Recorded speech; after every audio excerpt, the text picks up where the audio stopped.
কবর জিয়ারতের সঠিক পদ্ধতিটা জানতে চাচ্ছি। ভাই, কবর জিয়ারতের পদ্ধতি খুবই সহজ, খুবই সরল, খুবই সোজা। কবরস্থানে ঢুকে কবরবাসীকে সালাম পেশ করবে। সালামুন আলাইকুম দারা কওমিন মুমিনিন ওয়া ইন্না ইনশাআল্লাহু বিকুম লাহিকুন নাসআলুল্লাহ লানা ওয়া লাকুমুল আফিয়াহ। হে ঈমানদাররা, যারা এই কবরে শায়িত আছো, তোমাদের প্রতি সালাম।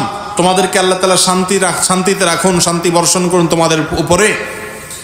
আর আমরা অচিরেই তোমাদের সাথে এসে যোগ দিব, আমরাও আসছি তোমাদের পেছনে পেছনে। এই সালাম পেশ করা, এটাই হলো কবর জিয়ারত করা।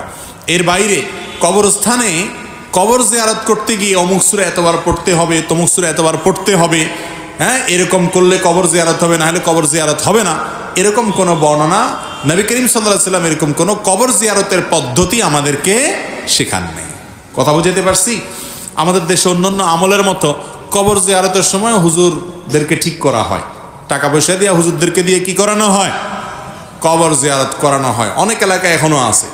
ভাইরা আমার, কবর জিয়ারত, নিজের কবর নিজে জিয়ারত করবেন। কবর আমরা কেন জিয়ারত করি বলেন তো? কবর জিয়ারতের উদ্দেশ্য কি? আমরা বেশিরভাগ মানুষ মনে করি কবর জিয়ারত মানে হলো মুর্দার উপকার করা, এটা হলো কবর জিয়ারতের মূল উদ্দেশ্য। এই জন্য হুজুরের টাকা পয়সা দেয়, হুজুর আপনি যে আমার মরা বাপ, আমার মৃত মা, আমার কবরের শায়িত আত্মীয় স্বজনময় মুরব্বী, তাদের কবরটা আপনি একটু জিয়ারত করে দেন, দিলে তাদের উপকার হবে। ভাইরা আমার, কবর জিয়ারতের প্রথম লাভ হলো যে জিয়ারত করে তার নিজের। তাইলে হুজুর কবর জিয়ারত করে তার লাভ করলো, আবার আপনি পয়সাও দিলেন।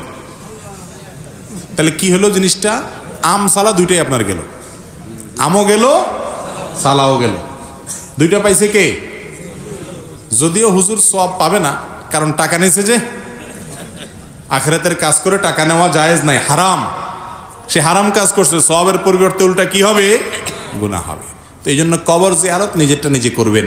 এটা অন্য কেউ করতে পারে, কিন্তু টাকা দিয়ে ভাড়াটিয়া লোক দিয়ে কবর জিয়ারত করাবেন না।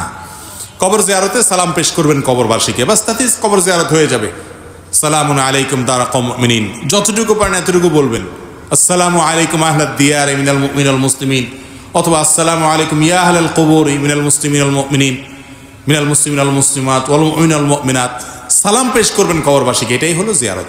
নবী করিম সাল্লাল্লাহু আলাইহি ওয়াসাল্লাম বলেছেন, জুরুল কুবুর ফাইন্নাহা তুযাক্কিরুকুমুল আখিরাহ, তোমরা কবর জিয়ারত করো, কারণ কবর জিয়ারত করলে আখিরাতের কথা স্মরণ হয়। তাহলে লাভটা কার?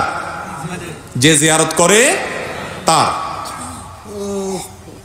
এর পাশাপাশি মুর্দার জন্য আপনি শান্তির দোয়া করছেন, যে এই জন্য মুর্দারও কি হবে? উপকার হবে ইনশাআল্লাহ।